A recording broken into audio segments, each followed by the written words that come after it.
বিশ্বনবী তার প্রথম বিয়েটা করেছেন। বিশ্বনবী যখন 25 বছর বয়স, কত বছর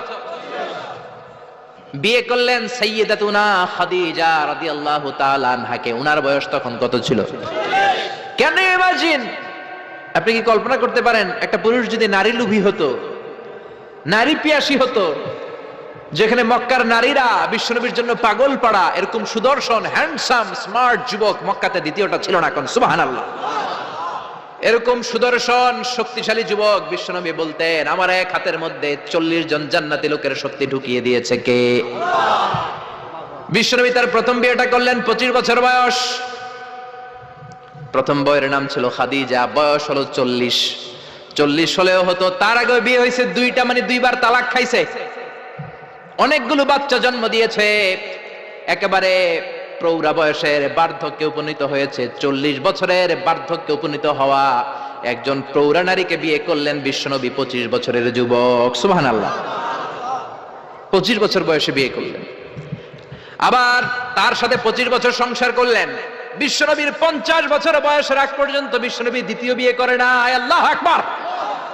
25 থেকে 50 বিশ্বনবীর যৌবনের মোক্ষম সময়টাকে বৃদ্ধা নারীর সাথে কাটিয়ে দিলেন। বিশ্বনবীর বিয়েগুলো 4টা কারণে ছিল। জোরে বলেন কয়টা? এক হচ্ছে educational cause, legal cause, social cause, political cause. এক নম্বরে শিক্ষার কারণে। সাহাবীরা মাসালা জানার জন্য বিশ্বনবীর কাছে যায়, কিন্তু নারীরা মাসালা জানার জন্য নবীর কাছে যেতে পারে না, কারণ নারীদের মাসালা জিজ্ঞাসা করার সময় লাজুকতা আছে না নাই?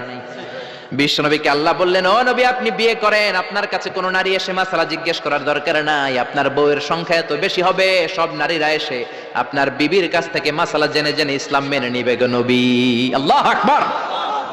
এই শিক্ষার কারণে বিশ্বনবীর বিয়ের সংখ্যা বেড়েছে। 2 নাম্বার হচ্ছে লিগ্যাল কজ, আইন শিখানোর কারণে। বিশ্বনবীর পালক ছেলে যায়েদ বিন হারিস, পালক ছেলের বউ, আপনি যদি পালক ছেলের বউ যদি বউকে তালাক দেয়, ওই বউকে পালক বাবা বিয়ে করতে পারে। জোরে কোন ঠিক কিনা? এটা বোঝানোর জন্য বিশ্বনবীর বিয়ের সংখ্যা আরো একটা বেড়ে গিয়েছে। চিল্লায় এখন আল্লাহু আকবার। আবার বিশ্বনবী ছিলেন সোশ্যাল মানুষ, সামাজিক মানুষ। সামাজিকতা রক্ষার জন্য বিয়ে করেছেন। বিশ্বনবীর রাইট হ্যান্ড, ডান হাত হলো আবু বকর।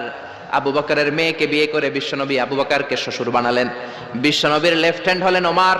ওমরের মেয়েকে বিয়ে করে বিশ্বনবী ওমরকেও শ্বশুর বানালেন। অনেকে জানে না ইসলামের 4 খলিফা, 4 খলিফার 2 জন হলো বিশ্বনবীর শ্বশুর, বাকি 2 জন বিশ্বনবীর জামাই। সুবহানাল্লাহ। আবু বকর বিশ্বনবীর শ্বশুর, ওমরে ফারুক বিশ্বনবীর শ্বশুর, উসমান রাদিয়াল্লাহু আনহু বিশ্বনবীর মেয়ের জামাই, সাইয়েদনা আলী রাদিয়াল্লাহু আনহু বিশ্বনবীর মেয়ের জামাই। চিল্লায় এখন আল্লাহু আকবার। তাহলে 1 নম্বরে গেল এডুকেশনাল কজ, 2 নম্বরে লিগ্যাল কজ, 3 নম্বরে সোশ্যাল কজ, 4 নম্বর হচ্ছে পলিটিক্যাল কজ, রাজনৈতিক কারণে। বিশ্বনবী ইহুদিদের দুর্গে হামলা করলেন, খায়বার দুর্গ, আল্লাহু আকবার বলে বিজয় লাভ করলেন। বিজয় লাভ করার পরে আল্লাহ বললেন, ও মুহাম্মদ সাল্লাল্লাহু, খায়বারের যে ইহুদি নেতা তার মেয়েকে তুমি বিয়ে করো। বিশ্বনবী তাকে বিয়ে করলেন, সাফিয়া বিনতে হুয়াইব ইবনে আখতাব। বিশ্বনবী যখন সাফিয়াকে বিয়ে করলেন, সমস্ত ইহুদিরা চিন্তা করলো, হায় হায়, যার সাথে এতদিন যুদ্ধ করলাম এ হয়ে গেছে এখন আমাদের বেয়াই। বিশ্বনবী হয়ে গেছে বেয়াই, শত্রুপক্ষ হয়ে গেছে শ্বশুর বাড়ি। কোন সুবহানাল্লাহ। হাজার হাজার ইহুদি বলে, আর এই লোকের সাথে তরোয়ার দিয়ে যুদ্ধ করার দরকার নাই, সবাই পড়ে না লা ইলাহা ইল্লাল্লাহু মুহাম্মাদুর রাসূলুল্লাহ সাল্লাল্লাহু। এই কারণে বিশ্বনবীর বিয়ের সংখ্যা বেড়েছে। একটা বিবিকেও বিশ্বনবী নিজের মন মতো বিয়ে করেন নাই, করেছেন একজনের অর্ডারে। তিনি কে? এজন্য প্রত্যেক বিবিকে বিশ্বনবী একটা ঘর দিয়েছেন, এটাকে আরবিতে বলে হুজরাত। এই হুজরার নামে এই সূরার নাম সূরাতুল হুজরাত। পড়েন আল্লাহু আকবার।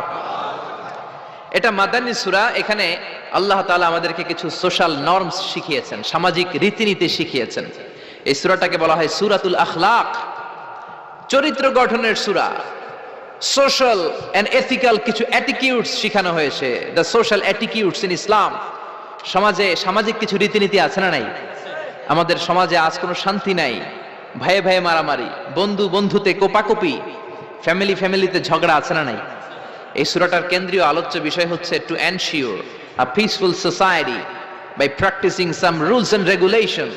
আল্লাহর দেয়া কিছু বিধিনিষেধ মেনে নেওয়ার মাধ্যমে সমাজে শান্তি প্রতিষ্ঠা করা। চিল্লায় পড়েন আল্লাহু আকবার। আমরা আজকে এই সূরার আলোকে জানার চেষ্টা করব কি কি জিনিস আল্লাহ আমাদেরকে মোরাল এন্ড এথিক্যাল গাইডলাইন এবং ইনস্ট্রাকশন দিলেন, যেগুলো মানার মাধ্যমে একটা সমাজ শান্তিপূর্ণ হয়। আমাদের এই কায়েমপুরের সমাজটা শান্তিপূর্ণ হোক, আমরা চাই কি চাই না? একটা আওয়াজ তুলে বলেন না, চাই কি চাই না?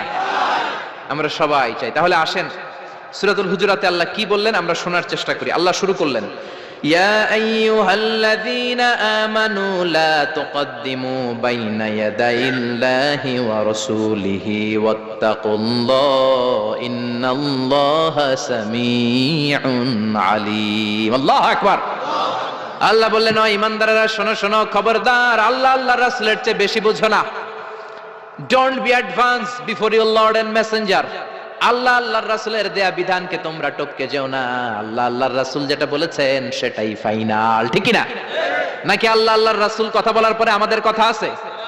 আল্লাহ আল্লাহর রাসূল কোনো বিধান দিয়েছেন, আমাদের কোনো কথা আছে? আমরা বলবো সামি'না ওয়া আতা'না, শুনলাম মানলাম, আমাদের কোনো কথা, আমাদের কোনো এখতিয়ার নাই, আমাদের কোনো অপশন নাই। আল্লাহ আল্লাহর রাসূল যেটা বলেছেন সেটাই ফাইনাল, ঠিক কি না? আল্লাহ বললেন, জিনা করলে মাথা কাটো, কার কথা? চুরি করলে হাত কাটো, কার কথা? এরপরে আমাদের কোনো কথা আছে নাকি? চুরি করলে হাত কেটে দাও, তবে এই হাত কলা চোর, মুরগি চোর, ডাব চোর, ওই চোরদের জন্য নয়, যারা এক সিগনেচারে 10,000 কোটি টাকা মেরে দেয় ওই চোরদের হাত, ঠিক কি না? যারা শেয়ার বাজার খেয়ে ফেলে, হলমার্ক খেয়ে ফেলে, রাস্তার রড খেয়ে ফেলে, তাদের হাত কাটো, যেরকম, ঠিক কি না? হাত কেটে দাও, কার কথা? জিনা করলে কোমর পর্যন্ত জমিনের মধ্যে গেড়ে স্টোনিং করে পাথর মেরে দেহটা উড়িয়ে দাও, কার কথা?